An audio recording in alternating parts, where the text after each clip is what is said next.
Everyone, good morning, welcome back to my channel. আপনারা দেখছেন Bengali blog with Payel, আর আমি হচ্ছে পায়েল। তো সকাল সকাল ব্লগটাকে শুরু করে দিলাম। আজকে এখন হচ্ছে 7:30 বেজে গেছে। তো আমি ব্রেকফাস্ট বানাতে চলে এসেছি, আর যাবতীয় কাজ যা থাকে সকালে কিচেনে সেগুলোই করতে চলে এসেছি। তো আজকের ব্লগটা হচ্ছে আমি সকালবেলা মর্নিং থেকে আর আফটারনুনের আগে পর্যন্ত আমি কি করি না করি সেটাই আপনার সাথে আজকে আমি শেয়ার করব। তো চলুন শুরু করা যাক। তো আজকে ব্রেকফাস্টে ডালিয়া করব। তো ডালিয়া করার জন্য আমি প্রেসার কুকারে তেল সমস্ত দিয়ে দিলাম, আর দিয়ে সবজিগুলো দিয়ে দিয়েছি, আর সমস্ত সবজি দিয়েছি, বিট না গাজর, ফুলকপি, পটল, কুমড়ো, আলু, বিনস সব কিছু দিয়ে করছি। আর ওদিকে আমার চা করাও হয়ে গেছে। আর লাঞ্চে আজকে করব হচ্ছে মূলো শাক ভাজা, আর উচ্ছে কাসুন্দি দিয়ে করব, আর হচ্ছে ফুলকপি আলু দিয়ে কাটাপোনা মাছের ঝোল করব। তো লাঞ্চের প্রিপারেশনটাও করে রাখছি, কেন এগুলো সব গুছিয়ে গাছিয়ে রাখি, তারপরে মেয়েকে তুলবো, মেয়ের অনলাইন ক্লাস আছে। তো আর তাহলে চলুন দেখতে থাকুন আমি কি করি না করি সেটাই আপনার সাথে আজ শেয়ার করছি।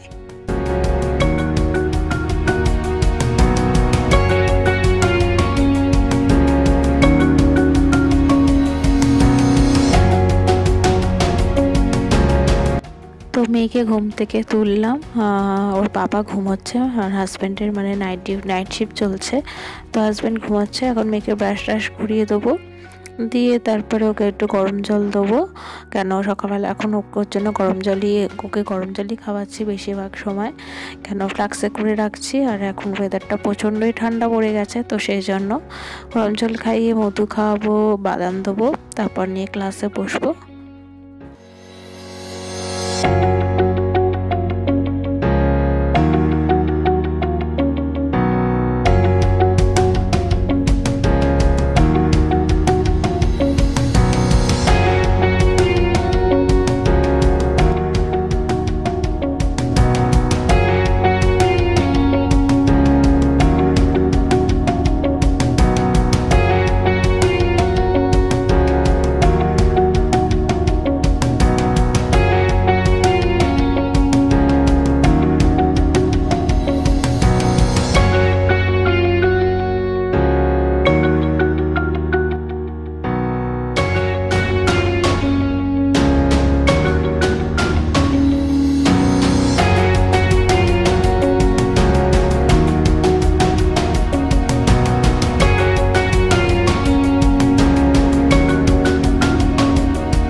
মেয়ের ক্লাস শেষ হয়ে গেছে, এখন 10টা বাজে, হাজব্যান্ডও উঠে পড়েছে। তো আমি বিছানাপত্রগুলোকে গুছিয়ে নিলাম, নিয়ে এবার ব্রেকফাস্ট করব।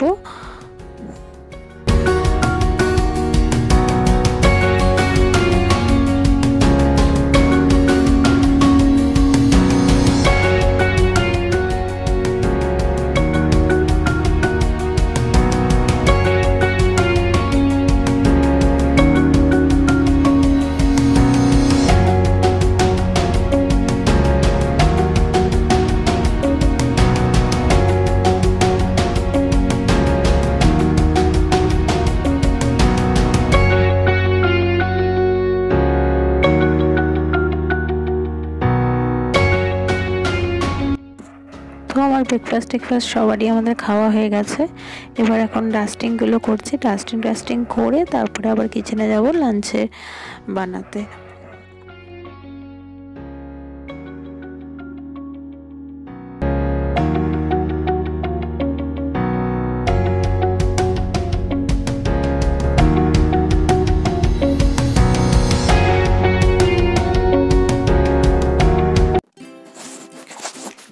কিচেনে চলে এসেছি, এবার আমি ওই মূলো শাকটাকে ভাজছি, মূলো শাকটাকে বেগুন দিয়ে ভাজছি।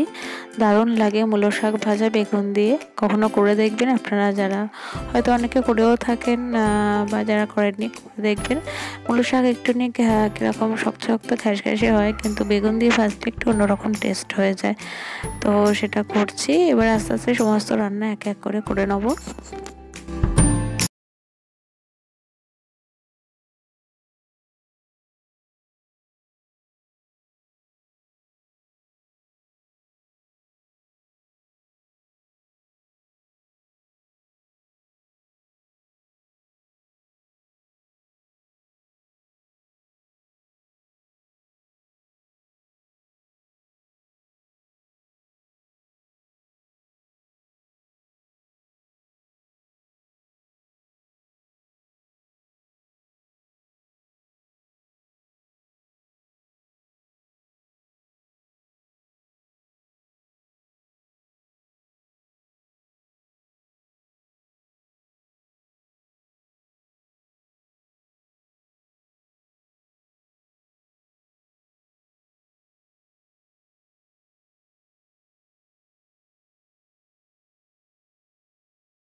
তো এই রান্নাঘরটা সমস্ত মোছা হয়ে গেছে আর কাজের দিদিও ঘর মুছে চলে গেছে। তো এখানে আমি এবার নিচে এসেছি, নিচে একদম মেন গেটে এখানে এই আমাদের এই জলের রিজার্ভার, এর ওপরে আমি গাছ টাছ লাগিয়েছি, এখানটা ঝাড় দিচ্ছি। এখানে কাজের দিদি ঝাড় দেয় না, কেন এত গাছ টাছ আছে তো সরিয়ে ঠিক মতো দিতে পারবে না, ওকে বলাই হয়েছে থাক।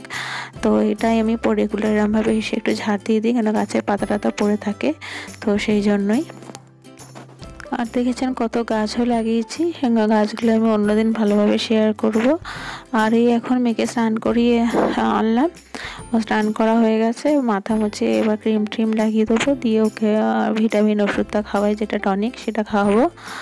আর এই তার সাথে সাথে হাজব্যান্ড শাশুড়িমার সাথেও গল্প করছি, টুকিটাকি যা গল্প তাই হচ্ছে।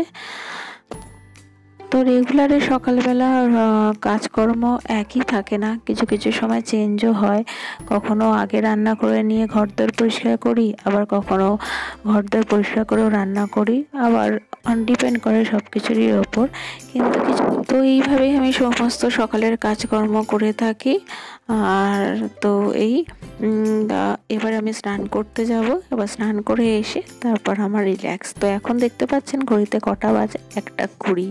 তো আমার মোটামুটি এরকমই সময় লাগে, কেন একা হাতে সমস্ত করতে গেলে সমস্ত কিছু, তাও আমার শাশুড়িমা অনেক আমাকে হেল্প করে সব কিছু দিক দিয়েই। তো যাই হোক, আজকের এই ব্লগটা যদি ভালো লেগে থাকে অবশ্যই লাইক করবেন, কমেন্ট করে জানাবেন কেমন লাগছে আমার ব্লগ। আর নিউ ফ্রেন্ডরা প্লিজ সাবস্ক্রাইব করে দেবেন। আবার তাহলে চলুন অন্য একটা ব্লগ নিয়ে আমি আবার হাজির হব। আপনারা ভালো থাকবেন, সুস্থ থাকবেন, আর সবাইকে ভালো রাখবেন।